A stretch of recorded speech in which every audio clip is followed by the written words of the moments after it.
اعوذ باللہ من الشیطان الرجیم بسم اللہ الرحمن الرحیم۔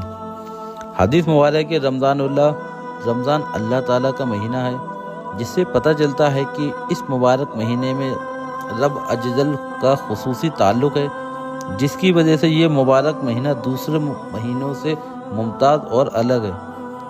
اس مہینے سے خصوصی تعلق یہ مراد ہے کہ اللہ تعالیٰ کی تجلیات خاصہ مبارک اس ماہ میں درجہ نازل ہوتی ہے اور موسلا دھار بارش کی طرح رحمتیں برستی ہیں۔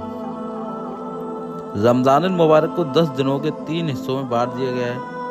ایک حدیث مبارک میں کہ رمضان ایک ایسا مہینہ ہے جس کے پہلے حصے میں اللہ تعالیٰ کی رحمت برستی ہے۔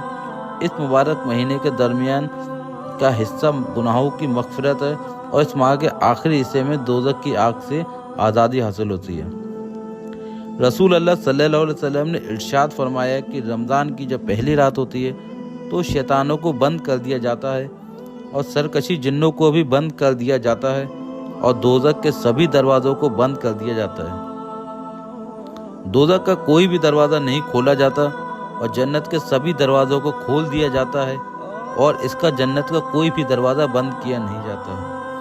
اور جنت سے ایک آواز دینے والا ہوتا ہے کہ اے نیکی کے طالب کر آگے بڑھ، اور یہ نیکی کا وقت ہے اور نیکی کر، اور برائی کرنے چاہنے والے برائی سے رک جا اور اپنے نفس کو گناہوں سے باز رکھ، کیونکہ یہ وقت اللہ گناہوں سے توبہ کرنے اور اس کو چھوڑنے کا ہے، اور اللہ تعالیٰ کے لیے ہے کہ بہت سے بندوں کو اللہ تعالیٰ دوزخ کی آگ سے معاف فرماتے ہیں۔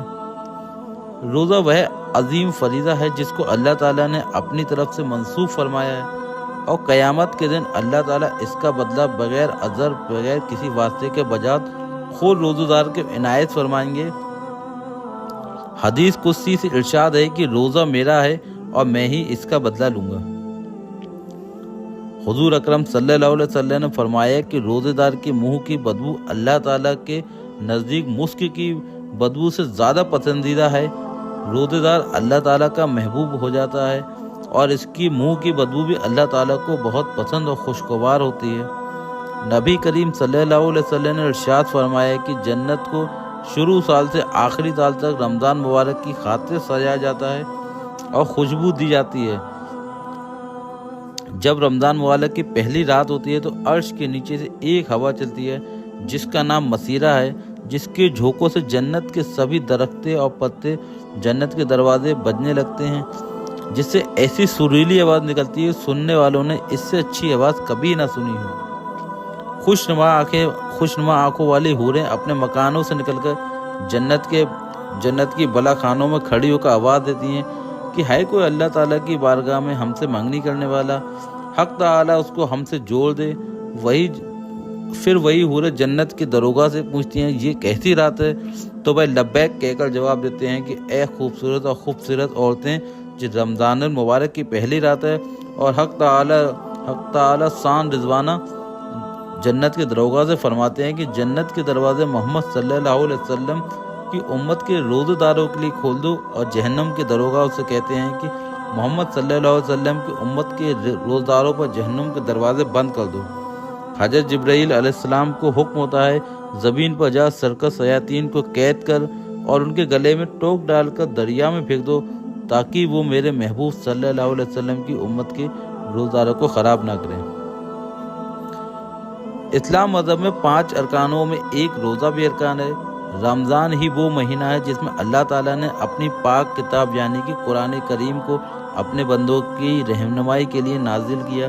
اس جہاں میں نازل کیا، اسی رمضان کے مہینے میں اللہ تعالیٰ نے دوزخ کے دروازوں کو بند کر دیتا ہے اور جنت کے دروازوں کو کھول دیتا ہے، اور اسی پاک مہینے میں شیطانوں کو زنجیروں میں جکڑ کر قید کر لیا جاتا ہے۔ تراویح رمضان میں پڑھی جانے والی نماز ہے جسے تراویح کہتے ہیں۔ 20 رکعت کی ہوتی ہے، 2 رکعت کر کے تراویح پڑھی جاتی ہے۔ تراویح کی نماز عشاء کی نماز کے بعد شروع ہوتی ہے اور 20 رکعت پڑھی جاتی ہے، جس میں پورا قرآن شریف سنا جاتا ہے، اور اس کی عبادت نفل نماز عبادت کی سنت موقدہ کہا جاتا ہے۔ جان بوجھ کر تراویح کی نماز کو چھوڑنا بہت بڑا گناہ ہے۔ اگر آپ کے ساتھ کسی طرح کی مجبوری ہے، جیسے آپ کو بڑھاپے کی کمزوری یا آپ کسی بیماری کی حالت سے گزر رہے ہیں، تو آپ سفر کر رہے ہیں، تو اس کے لیے چھوٹ ہے۔ رمضان میں پورے مہینے تراویح پڑھنے کا حکم ہے۔ اسی طرح ہم کو کہنے سننے سے زیادہ عمل کرنے کی توفیق عطا فرمائے، اور ہم سب کو پورے 30 روزے رکھنے کی توفیق عطا فرمائے۔ السلام علیکم۔